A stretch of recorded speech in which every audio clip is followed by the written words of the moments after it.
Descubramos los beneficios y retos de la tecnología en el aprendizaje. Escúchanos cada lunes y miércoles a las 15 horas en Tareas de Tecnología. Desafío para la próxima clase con Nicolás Soto. En divoxradio.com. Y aquí nuevamente conversando con el doctor Diego Saa, infectólogo. Él ha tenido la gentileza de compartir con nosotros estos minutos para conversar de cosas más allá de COVID. Y dentro de los titulares del último tiempo han surgido algunas preocupaciones. Una de ellas, por ejemplo, dentro de las autoridades de salud, fue que en el hospital metropolitano hubo que tomar algunas decisiones de cerrar camas al darse cuenta ellos, ¿cierto?, que había un movimiento de tierras para el cual todavía no había habido una protección específica para ese local sanitario. ¿Qué consecuencias puede tener el movimiento de tierras y por qué el hospital reaccionó con tanta precaución, con tanta celeridad, doctor Saa? Es un tema bastante interesante también que, como comentamos en la sección previa, hemos ido aprendiendo en la marcha. Lo que sucede es que efectivamente en el COVID no solamente hay infecciones bacterianas que se han asociado, sino que también hay infecciones por hongos, infecciones fúngicas, ¿ya? COVID no es la única infección viral que se puede coinfectar con hongos. También ha pasado en influenza, que es algo también bien demostrado, ¿ya? Y que agrava los cuadros, por supuesto. Por supuesto, de hecho, ensombrece bastante el pronóstico, aumenta la tasa de mortalidad, ¿ya? Así que es una infección bastante grave cuando aparecen hongos, ¿ya? Y en particular, en relación a estos movimientos de tierra y el COVID, lo que sucede es que existen hongos. Los hongos en realidad son ambientales, están en el aire, en el ambiente, en forma de lo que se llaman esporas, ¿ya? Se llaman conilias en realidad, Claro. ¿ya? Y efectivamente, cuando hay movimiento de tierra, de escombros, deposiciones, etc., todas estas conillas, todas estas esporas vuelan en el fondo y con los movimientos de aire, efectivamente, uno finalmente los termina inhalando. Los pacientes que tienen un sistema inmune competente, normal, la verdad es que son capaces de contener eso, son capaces de eliminar al hongo y en general no hacen mayor conflicto. Pero el problema aparece con los pacientes que tienen algún grado de respuesta Inmuno... inmune deteriorada, ¿cierto? Inmunosupresiones, y también en este tipo de pacientes que tienen COVID, ¿ya? Que también se ha visto esta cosa de el hongo negro que apareció en India, que en realidad una cosa casi un poco mediática, si bien no es este mismo hongo que puede producir esto, funciona en el fondo básicamente de forma muy similar, ¿ya? Pero se han visto otros brotes de aspergilosis en otros recintos asistenciales. Yo recuerdo en el hospital de Salvador, en el geriátrico, en algún minuto, al remover grandes cantidades de tierra. Eso es una cosa conocida. Entonces, ¿qué medidas tendrían que ser tomadas cuando uno hace este tipo de construcciones? ¿Cómo se protege a las personas dentro del hospital? Precisamente lo que hay que hacer es un manejo ambiental, ¿ya? Efectivamente, hay varias cosas que uno puede hacer, por ejemplo, tratar de todas las unidades que tengan pacientes de riesgo, alejarlas lo más posible de donde se estén haciendo este tipo de construcciones. En las unidades mismas donde están los pacientes, uno pudiese poner, por ejemplo, lo que se llaman filtros EPA, que son filtros que permiten, valga la redundancia, filtrar el aire, tratar de limpiarlo lo más posible de este tipo de agentes, ¿ya? Y eso es Eh, algo que está disponible, o sea, es algo que se puede se prever puede antes de hacer, hacer estos movimientos, ya. se puede hacer, no es algo tan disponible, pero se puede hacer. El manejo de aire es parte de lo que están a cargo en el fondo todos los comités de infecciones intrahospitalarias. Sí. Y, por supuesto, lo otro o que también se puede hacer en el fondo es tratar de poner, por ejemplo, lo que se llaman cortinas de aire. En el fondo son Cortinas de aire. corrientes de aire, en el fondo, que permiten hacer que las esporas que estén volando caigan al suelo, ¿ya? todo eso puede tratar de disminuir un poquito la probabilidad de hacer algo de este estilo. Sin duda que no va a disminuir al 100%, pero cada vez que haya una construcción cerca de un hospital, eso idealmente también debería estar realizado por el equipo de infección intrahospitalaria. Es un tema que va un poco más allá netamente de las autorizaciones propiamente municipales o de cualquier otro lado, sino que también debe ser validado y debe ser asegurado también por el equipo de infección intrahospitalaria para que se preparen, puedan hacer todos estos movimientos de camas que son necesarios en la ocasión. Me parece que esto es relevante porque en la medida en que nosotros tenemos conciencia de que eso debe ocurrir, entonces tenemos que defender los derechos de nuestros pacientes a ser protegidos de la manera más efectiva posible. Tremendo esto, realmente nosotros siempre supimos que los pacientes trasplantados, por ejemplo, les recomendábamos no hacer jardinería, pero es algo tan concreto como esto, para que no se expongan a las esporas de los hongos. Y el otro tema que ha tomado los titulares en la última semana es la descripción de un caso de lepra. Y no teníamos erradicada la lepra o muy, muy limitada, por ejemplo, a la isla de Pascua o algún otro lugar en nuestro país. ¿Qué fue lo que pasó? Si incluso los viajes aquí a Brasil estaban suspendidos, ¿cómo pudo llegar?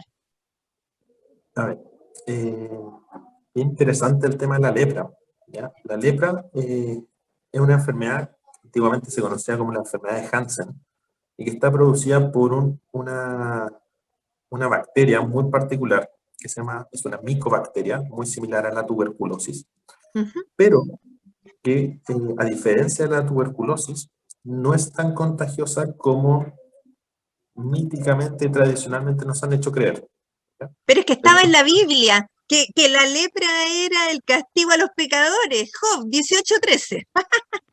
efectivamente, pero la verdad es que no es tan así, ¿ya? De hecho, es una infección que su diagnóstico es muy difícil.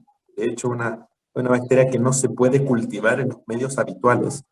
Y para poder demostrarla, hay que hacer cosas como, por ejemplo, tratar de cultivar las líneas celulares de palmas de roedores, por ejemplo, cosas que no se hacen habitualmente.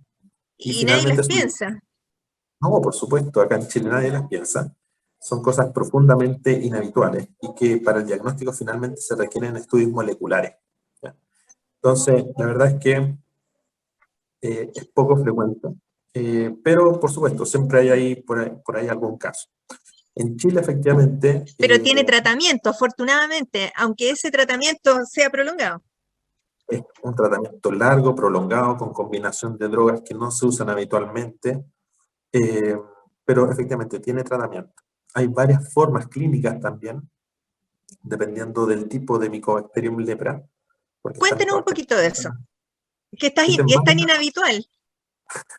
existen varias micobacterias que se han asociado a esto. El Mycobacterium lepra es, por cierto, la más importante, ¿cierto? Pero también existe el Mycobacterium lepromatosus, ¿ya? Que también puede generar un cuadro un poquito menos severo que lepra, ¿ya? Eh, las manifestaciones clínicas, la verdad es que son bien poco habituales y al contrario, insisto, de lo que decía la Biblia o de lo que tradicionalmente uno pudiese pensar, la verdad es que las manifestaciones cutáneas no son lo principal. Las manifestaciones neurológicas son las principales y son manifestaciones del tipo de alteraciones de los nervios, ¿ya? Por ahí Como parte, hormigueos de las manos, falta de hormigueo, fuerza. falta sensibilidad fundamentalmente, ¿ya? Son más bien alteraciones neuropáticas. Y las que me Eh, importan a mí, que son las respiratorias altas. claro, Sinusitis, claro, claro, faringe. pero sin duda que son cuadros que, insisto, en Chile son poco frecuentes, poco habituales que uno los piense. Y por lo mismo, quizás puede que tengamos un subdiagnóstico por la dificultad del diagnóstico y porque tampoco Claro. no lo consideramos habitualmente. Exactamente, bueno, y ya que hablamos de las micobacterias, también tenemos que dar un pensamiento a un tema candente y contingente, que es las migraciones. Las migraciones de países en situación económica difícil, las migraciones en poblaciones que tienen planes y programas de protección de la salud diferentes a las que tenemos nosotros, como la tuberculosis, por ejemplo, ponen también una alerta sobre eso. ¿Qué se ha sabido en este momento? ¿Cómo se hace el acompañamiento de estas poblaciones migrantes? ¿Se hace el seguimiento de sus enfermedades? Son tantas cosas que deberíamos conversar sobre ello.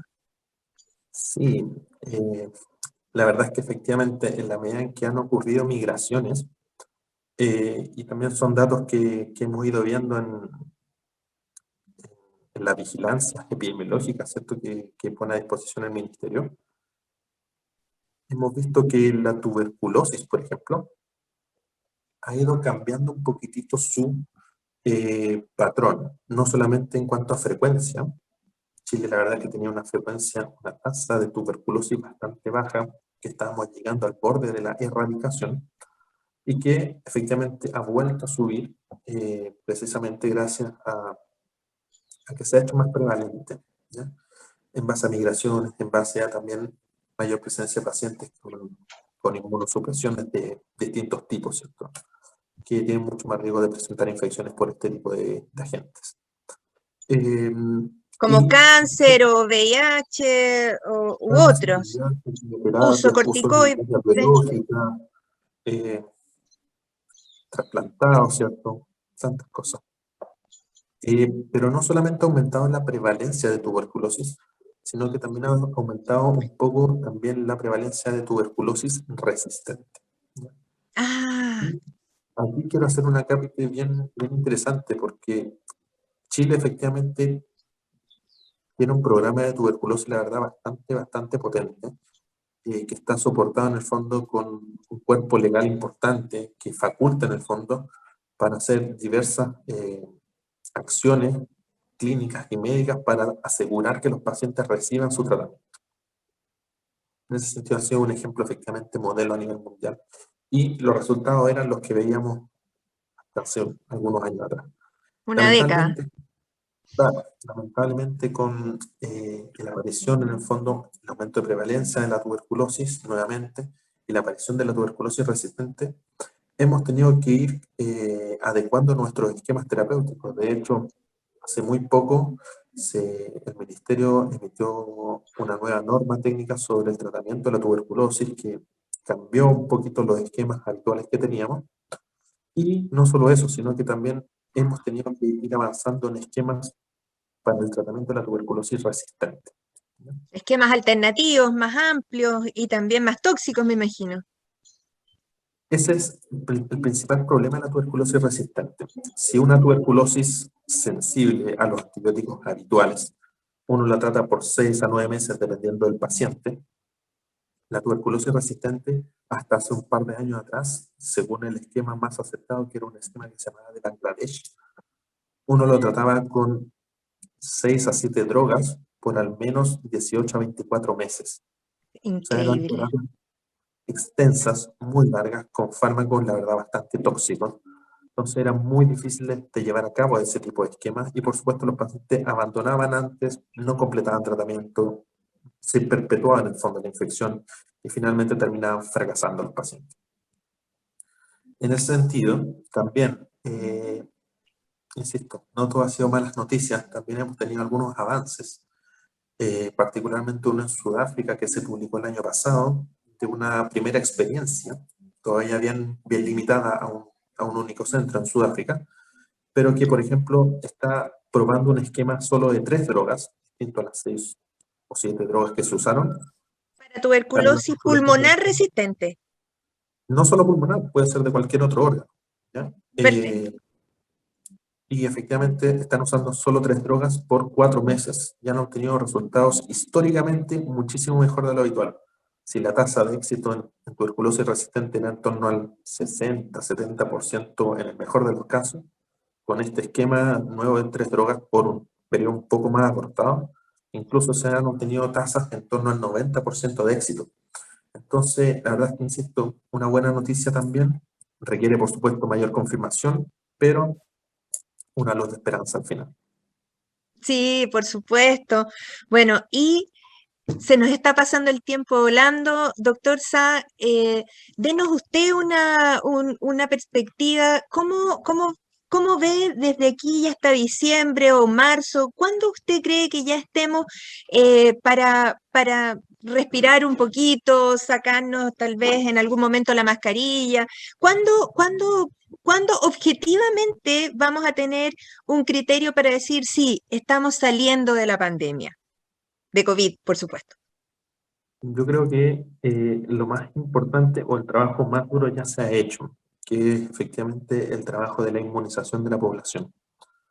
Al margen de si vamos a requerir refuerzos más adelante o no, si esto va a ser algo que se va a tener que repetir de forma anual o no, eso lo tendremos que ir viendo un poco en el camino, pero yo creo que lo más importante que es efectivamente tratar de prevenir la infección a través de la inmunización, ya sea con la vacuna A, B o C, es uno de los pasos más importantes que hay que seguir. En ese sentido, y ya con mayor conocimiento, mayor experiencia en el virus, yo creo que ojalá, hacia fin de año ya podamos tener mucho más controlado todo esto. Nos falta ver qué va a pasar ahora en septiembre con la apertura que hubo en relación al 18, pero no sé, yo insisto que tengo una leve esperanza de que todo esto va a ir mejorando en la medida en que también la inmunidad poblacional vaya mejorando, no haya tantos reservorios poblacionales, y que finalmente esto quizás se va a comportar más adelante como una endemia, en el fondo, que significa que el virus va a estar circulando en muy baja cantidad y ya va a ser básicamente despreciable la cantidad de pacientes que terminan en hospitalización. Y en ese momento yo creo que ya vamos a poder sacarnos todas las precauciones, las mascarillas, etcétera, y en la medida en que lleguen pacientes hacia hospitalizarse, habrá que ponérselas cuando se tengan que atender, pero yo creo que ya pasando esta fase un poco inicial de vacunar a todos los que lo requieren, debiese todo empezar a mejorar lentamente. ¿Y cuándo estará disponible para los niños desde meses hasta los 6 años, más o menos? ¿Alguna compañía farmacéutica tiene alguna luz de esperanza pronta? Hay varios estudios que están trabajando en relación a eso. La Universidad Católica está reclutando pacientes, ¿cierto?, para el estudio con la vacuna de Sinovac. Hay otros centros que están trabajando con otro tipo de vacunas, ¿cierto? Así que yo creo que toda esa información de aquí a final de año la vamos a tener un poco más disponible y en base a eso vamos a tener que plantear las políticas públicas. Pero buenísimo. Es importante todos los datos. Claro, bueno, doctor Sá, ha sido de una gentileza. Muchísimas gracias por haber compartido su tiempo con nosotros aquí en Devox Radio, en Salud para Todos. Invitadísimo para cuando tenga alguna de esas novedades de los estudios que ya estábamos mencionando en antibióticos, qué es lo que va a pasar con los niños, con la vacunación y todo. Un agradecimiento, lo despido y nosotros nos vamos a una pausa musical para volver a cerrar el programa. Gracias. Chao. Chao, chao. No te quedes fuera. Conversaciones de minería y energía con Nancy Pérez y Pamela Chávez. Cada martes y viernes a las 15 horas. Recursos con perspectiva. Recursos con perspectiva. Somos divoxradio.com.